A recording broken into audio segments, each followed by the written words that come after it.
जय सिया राम। भक्तजनों, आज जिस कहानी की चर्चा मैं कर रहा हूँ, ये कहानी पंढरपुर की कहानी है और भगवान विट्ठल से जुड़ी हुई है। और यहाँ भगवान विट्ठल यानी कृष्ण ने यह बताया है, भगवान विष्णु ने यह बताया है कि भगवान विष्णु और शिव दोनों एक ही हैं।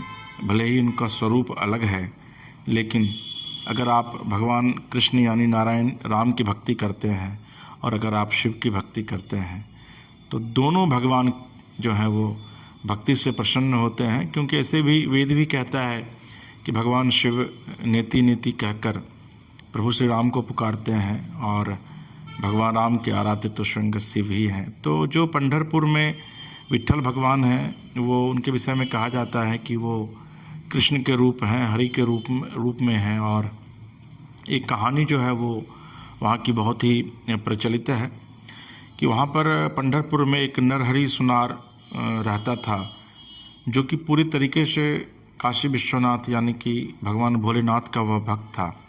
और शिव की भक्ति में वो इतने मग्न रहते थे कि वो जब भी सोना का काम करते थे, आभूषण बनाते थे, तो हमेशा शिव शिव का नाम जो है उनके जुबान पर, उनके होठों पर रहता था। जबकि उन्होंने कभी भी भगवान विट्ठल को, वहाँ पंढरपुर में रहते हुए भी भगवान विट्ठल को उन्होंने कभी नहीं देखा था। और जब वो सोनार नरहरि कोई आभूषण बनाता था तो सिर्फ शिव का नाम जपता था, जिसकी वजह से आभूषण में जो है वो दिव्य सौंदर्य झलकने लगता था। उसी पंढरपुर में एक साहूकार भी रहता था जो कि भगवान विट्ठल का अनन्य भक्त था। उसको कोई संतान नहीं थी। एक बार वह भगवान विट्ठल के दरबार में गया और वहाँ जाकर मन्नत मांगी, मनौती मांगी कि अगर उन्हें पुत्र की प्राप्ति होती है तो भगवान विट्ठल को वो सोने की करधनी यानी कमरबंद, जो कि कमर में पहनाया जाता है सोने का, आप देखते होंगे, वो पहनाएगा। और विट्ठल भगवान की असीम कृपा हुई और उस साहूकार को एक पुत्र की प्राप्ति हुई। साहूकार इतना खुश था कि वो सीधे पुत्र प्राप्ति के बाद भगवान विट्ठल के पास न पहुंचकर वो नरहरि सुनार के पास जाता है, साथ में सोना लेकर, और कहता है कि भगवान विट्ठल ने प्रसन्न होकर नरहरि जी मुझे पुत्र की प्राप्ति कराई है और मनौती के अनुसार आज मैं भगवान विट्ठल को रत्न जड़ित सोने की करधनी जो है वो पहनाना चाहता हूँ। पंढरपुर में उस सोनार के अलावा कोई भी इतनी अच्छी करधनी जो है वो नहीं कर सकता था।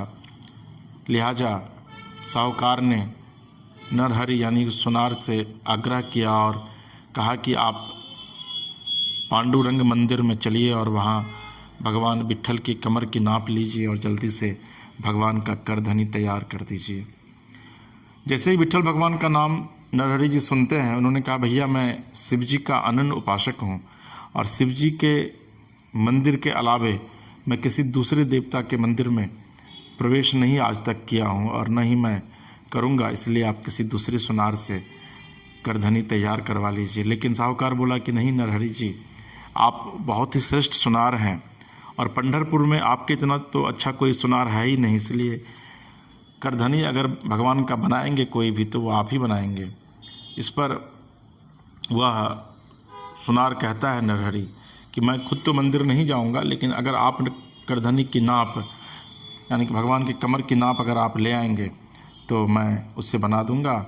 और इसको कहते हुए साहूकार जो है वो भगवान की कमर का नाप लेने चला गया।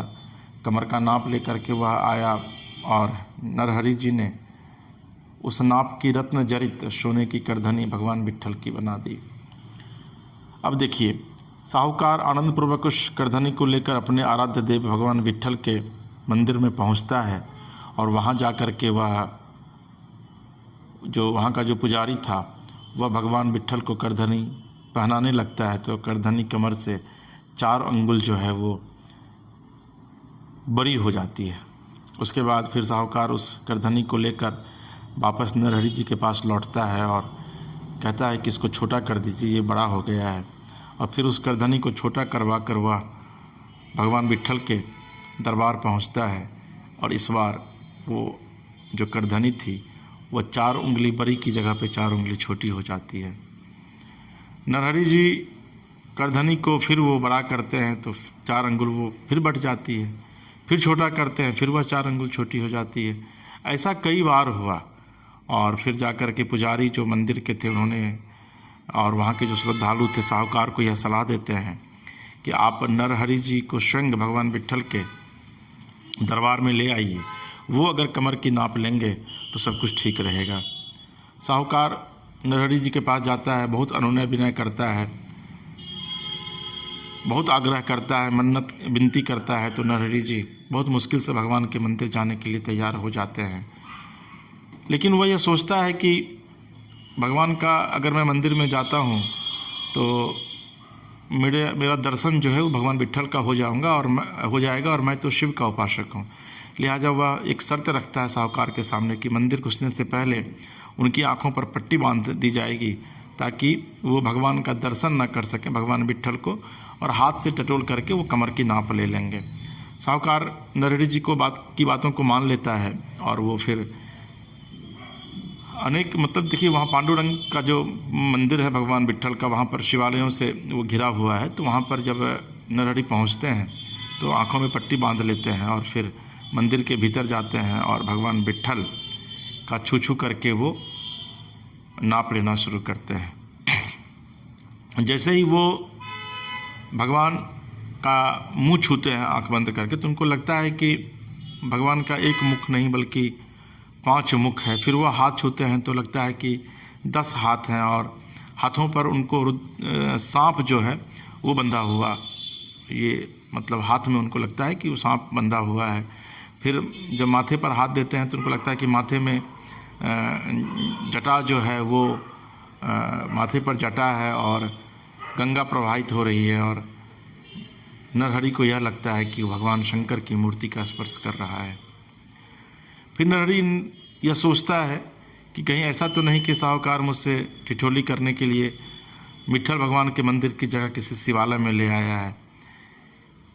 यह सोचकर वो अपने आराध्य देव के दर्शन के लोभ से बच नहीं पाता है और इतना उसके मन में व्यग्रता रहती है कि वो अपने उस आँख की पट्टी को खोल देता है।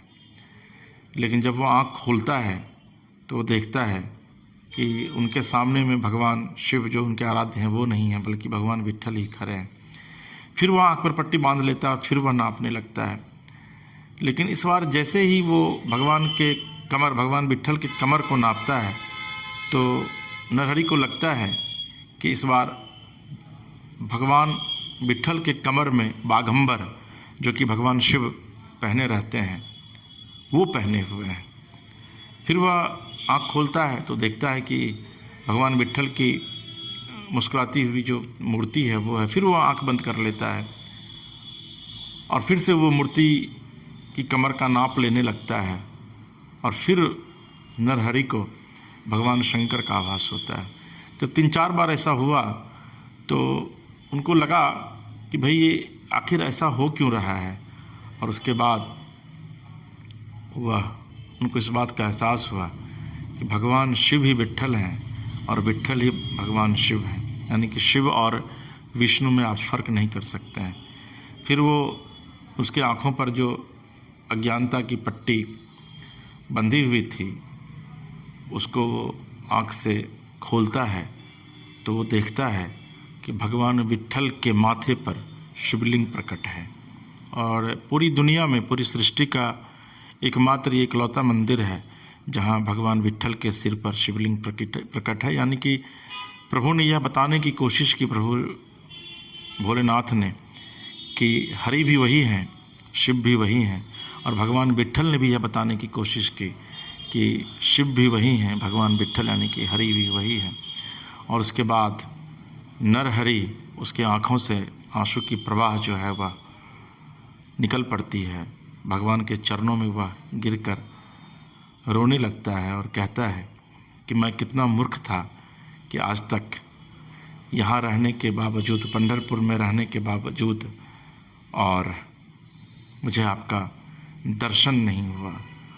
और देखिए कि अद्भुत है, कहा यह जाता है कि वहाँ पर जो है वो इतने प्रसन्न हुए थे भगवान कि नरहरि उनकी भक्ति में वहीं पर लीन हो जाता है और उसके बाद वहाँ उनकी स्तुति करने लगता है भगवान की। और आज भी अगर आप जाएंगे पंढरपुर तो वहाँ पर भगवान विट्ठल के माथे पर शिवलिंग है, जो इस प्रसंग को न सिर्फ सही साबित करता है बल्कि यह बताता है कि भगवान विट्ठल यानी कि भगवान हरि, विष्णु, राम और शिव दोनों एक ही हैं। और उसके बाद से फिर जो नरहरि है वो भगवान का जो वो जाता है वहाँ पर जिस चीज़ के लिए, करधनी के लिए, करधनी फिर वो नाप लेता है और इस बार नाप बिल्कुल सही आती है। और फिर उसके बाद साहूकार भगवान विट्ठल को जा कर के करधनी पहनाता है। तो इस प्रसंग की चर्चा इसलिए ज़रूरी है क्योंकि देखिए जो सुनार था उसका नाम ही है नरहरि, यानी कि नर के रूप में स्वयं हरि। और वो शिव का इतना बड़ा उपासक था कि उसको लगता था कि शिव अलग हैं और भगवान विष्णु, कृष्ण कह लीजिए, राम कह लीजिए, वो अलग हैं। तो इसलिए भगवान शिव ने, या फिर आप कह सकते हैं कि भगवान विष्णु ने विट्ठल के रूप में उसको न सिर्फ ज्ञान की प्राप्ति कराई बल्कि इस जगत को भी यह संदेश दिया कि हमारे आराध्य कोई भी हो लेकिन ईश्वर का रूप बस एक ही है। कोई उन्हें राम के रूप में भजता है, कोई कृष्ण के रूप में भजता है, कोई प्रभु शिव के रूप में भजता है।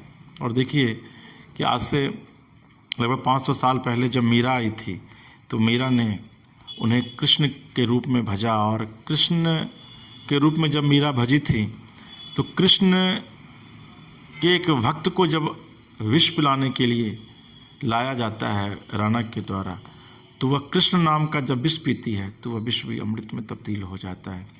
तो भक्तजनों, निश्चित तौर पर हम सनातनी हैं, हिंदू हैं, और सनातन हमें ईश्वर के प्रति, वेद के प्रति, ज्ञान